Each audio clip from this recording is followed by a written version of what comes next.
Afinal, o que devo comer? Esse é mais um de uma série de vídeos que estou fazendo para responder essa pergunta. Pensando sobre esse questionamento e sobre uma forma de simplificar, eu prefiro falar o que não comer. Dessa forma, fica muito mais fácil estabelecer o que devemos comer, que é a maior parte dos alimentos. Nesse vídeo, vou falar sobre alguns alimentos que podem trazer malefícios à saúde por estarem contaminados por fragmentos de insetos e por toxinas produzidas por fungos, as micotoxinas. Fica até o final do vídeo e entenda qual é o impacto desses alimentos na sua saúde. Entenda também o porquê você não deve consumi-los, pelo menos não com frequência. Seja muito bem-vindo ao meu canal, meu nome é Thaisa Mistalden, sou médica e por aqui eu falo sobre saúde, com um foco muito especial em saúde digestiva, em saúde intestinal. E não tem como falarmos sobre saúde sem falarmos sobre dieta, sobre alimentação saudável. É por isso que estou fazendo esses vídeos. Se você não assistiu os vídeos anteriores, vou deixar o link aqui na descrição, vale a pena assistir toda essa série. Um alimento base no padrão alimentar ocidental, que é o que temos aqui,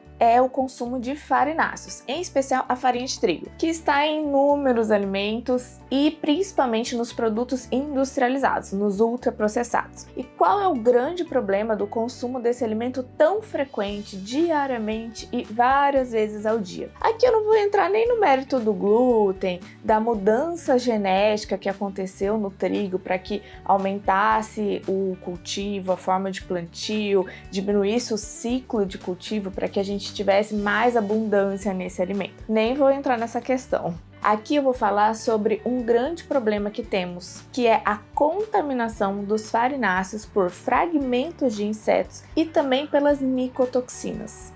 Devido principalmente às falhas nas boas práticas e nas condições de armazenamento, temos uma grande contaminação. As micotoxinas são produtos potencialmente tóxicos ao nosso organismo que são produzidos pelos fungos. Então esses farináceos, eles estão contaminados por várias espécies de fungos, principalmente devido às condições de armazenamento, e quanto maior é o tempo de armazenamento desse alimento, maior é a contaminação pelos fungos e o metabolismo desses fungos liberam várias toxinas, que nós chamamos de micotoxinas. Elas são capazes de afetar as funções de vários tecidos e órgãos, incluindo o sistema imunológico e o sistema intestinal. As micotoxinas produzidas por determinadas espécies de fungos podem ser um fator de risco para o desenvolvimento de doença inflamatória intestinal, de intolerância e de alergias alimentares. Isso ocorre principalmente a mudança na composição da microbiota intestinal, que são as bactérias que habitam o nosso intestino e que, quando estão em uma boa composição, elas são ótimas, benéficas para a nossa saúde. O problema é quando essas bactérias estão numa composição inadequada ou numa quantidade excessiva. As micotoxinas, o consumo dessas toxinas cronicamente, repetidas vezes, frequentemente, pode levar a alteração na composição dessas bactérias intestinais. Além disso, elas podem contribuir para o aumento da permeabilidade da parede do intestino. Aqui no canal nós temos vídeos sobre isso, e esse aumento da permeabilidade intestinal é um fator de risco para o desenvolvimento de inúmeras doenças, principalmente intolerâncias, alergias alimentares, doenças autoimunes, tudo que aumenta a inflamação corporal. Hoje em dia nós vemos um aumento considerável do desenvolvimento de intolerâncias e de alergias alimentares. Muitas vezes a gente coloca a culpa no glúten, a gente coloca a culpa em vários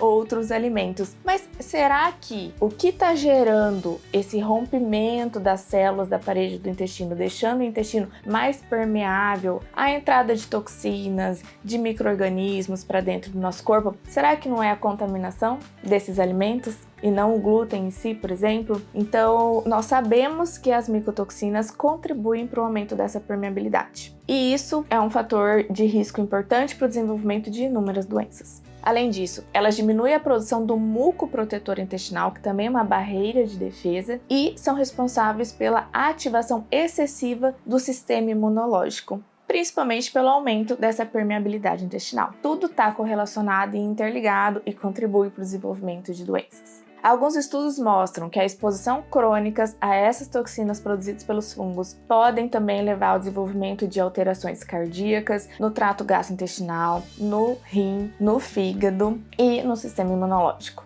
A ingestão de algumas dessas micotoxinas também estão sendo associadas à teratogênese e à carcinogênese. Então também é um fator que devemos repensar sobre o consumo frequente desses alimentos. O Ministério da Saúde e a Agência Nacional de Vigilância Sanitária publicou a RDC número 487 em março de 2021, estabelecendo os limites máximos de contaminantes nos alimentos, ou seja, qual é o limite máximo tolerável de contaminação dos alimentos. E aqui eu vou dar destaque a uma micotoxina chamada desoxinivalenol, que chamamos de DON. Ela é comumente encontrada nos alimentos e eu vou falar o limite máximo tolerado dela em alguns alimentos. Em farinha de trigo, massas, biscoitos, produtos de panificação e cereais são permitidos até 1.000 microgramas de DON em 1 kg desses alimentos. Já no trigo integral, trigo para quibe, farelo de trigo, farelo de arroz e grãos de cevada são permitidos até 1.250 microgramas de DON em 1 kg desses alimentos. E qual o problema disso, você deve estar se perguntando? Porque se tem um documento afirmando que o limite máximo tolerado é esse valor, é porque ele deve ser seguro para o nosso consumo, certo? Mais ou menos. Existem alguns estudos mostrando que doses de nanomols de DON já causam alteração no sistema imunológico. Doses de 10 nanomols causam alteração no sistema neuroendócrino e doses de micromols causam alteração no intestino. A quantidade tolerada de DON nos alimentos são muito maiores do que isso. A gente viu que nanomols, micromols já causam alteração em algum sistema corporal. Estamos falando de uma tolerância de microgramas em quilos de alimento. É muito maior do que isso. A DON contribui para a ruptura na parede intestinal, deixando o intestino hiperpermeável, pela ativação excessiva do sistema imunológico e por causar uma inflamação crônica de baixo grau, que temos vários vídeos aqui no canal correlacionando todas essas alterações, principalmente a inflamação crônica de baixo grau, com o desenvolvimento de inúmeras doenças. E ela está correlacionada com o desenvolvimento principalmente de doença inflamatória intestinal, doenças alérgicas e autoimunes. Agora vamos falar sobre a contaminação desses alimentos por sujidades. Já falamos sobre as micotoxinas e eu dei o exemplo de apenas uma micotoxina. Existem várias outras que também podem causar várias alterações na nossa saúde. Mas vamos falar sobre as sujidades. A farinha de trigo e vários alimentos que têm como ingrediente a farinha de trigo pode estar contaminado por fragmentos de insetos, fragmentos de exoesqueletos, por pragas de campo, por pelos de ratos, e isso é devido principalmente às condições de armazenamento.